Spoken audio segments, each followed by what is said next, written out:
Okay, so before we get to recurring shifts, there are some questions I've had from clients about what the buttons mean underneath the start and end date. And when we have more shifts particularly in the recurrence shift training part, what I'll do is I'll demonstrate these. It's quite a bit more powerful there. But what it does is it allows a control over the way shifts are displayed in this window. So sometimes if there are lots of shifts, it can be very helpful.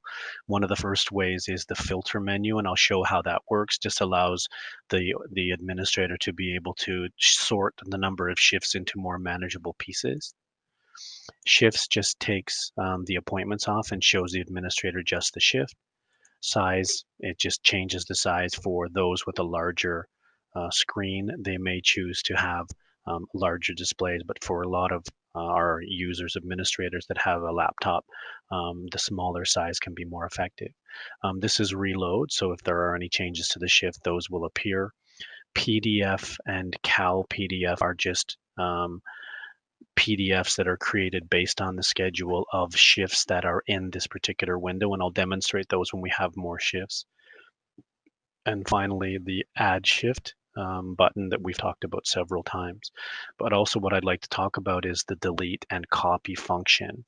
So let's say, first of all, let's go back and get our appointments on the shift. If we wanted to just copy the shift, what does that look like? Well, we've selected it here. It's outlined in red, copy, and all it does is make an exact duplicate, but it does not include the appointments.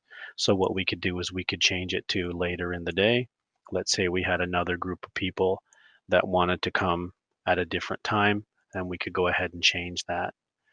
And the minimum people worked, it's still published, it's published to the same roster. So those settings are important to recognize that they're identical.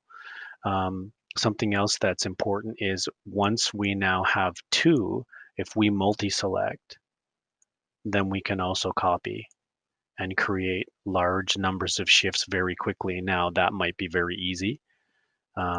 Just beware that there can be a lot of shifts created very quickly. If I were to select all of these, multi-select and copy, then you'll see how the slider has appeared, and what it means is that I have a number of shifts outside of the actual window I can see.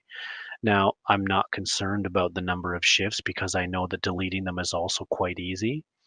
What I'll do is I'll multi-select all and let me deselect the first one. And this will allow me to make modifications to a group of shifts. Now, as an example, if I wanted to change the color on a group of shifts, I could go to set color and I could change to something else. Now there is a warning when we're editing multiple shifts.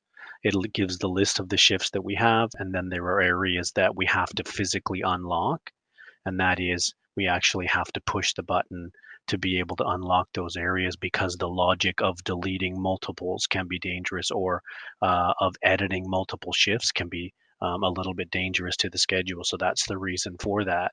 But in the event I wanted to make a change, so for instance, in this case, color, but I could also make changes to the number of people or the location, and I click save, then what happens is all of the shifts that I've selected have that functionality, or that setting gets applied to all of those shifts. So there's real power in multi-select. But I think the thing that I'll demonstrate finally is if we do have a number of shifts that we'd like to delete, we can delete shifts using multi-select. It's important that if there are appointments on the shift and they are in accepted state or invited state, we cannot delete the shift. And the reason being, the logic is that there are people who have agreed to do those shifts. So we can't delete the shift out from under them without making some sort of concession by alerting them. Or what we could do is we could set them, as I demonstrated earlier, we could put them all in design mode. And that would allow me to then delete that shift. And the way that it works is, notice that I don't have this one selected, but I do have the extras. If I click on delete, and I click on delete appointments, although I don't need to. Now, notice that nothing has disappeared, and I've done this before, and I've had other clients call about this. The reason is I don't have any shifts selected, so there's no action to take that applies to all. All I need to do is select one. Now I get the warning, and I click on delete. Are you sure? you want to delete all these shifts, and I click on OK. So the system will sometimes do something surprising if it's not satisfied that we know that what we're doing is what we actually want to do. So there is some safety built in there. But I wanted to demonstrate how easy it is to copy and delete large numbers of shifts quite quickly. Don't be afraid to create a lot. They are quite easy to delete. Just remember that when we are deleting shifts with appointments, we need to be careful with that.